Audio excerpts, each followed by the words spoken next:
સમાચારમાં આગળ વાત કરીશું દ્વારકાથી। દ્વારકામાં જગદીશ વિશ્વકર્મા દેવભૂમિ દ્વારકા જિલ્લાના 2 દિવસીય પ્રવાસે આગામી 26 અને 27 તારીખે આવી રહ્યા છે, જેને લઈને જિલ્લા ભાજપ કાર્યકરોમાં ભારે ઉત્સાહ જોવા મળી રહ્યો હતો।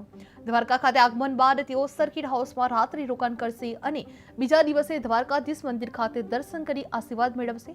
ત્યારબાદ તેઓ જામખંભાળિયા ખાતે મહારાણા પ્રતાપની પ્રતિમાને પુષ્પાંજલિ અર્પણ કરી રાજપૂત સમાજ દ્વારા યોજાનાર સન્માન સમારોહમાં હાજરી આપશે।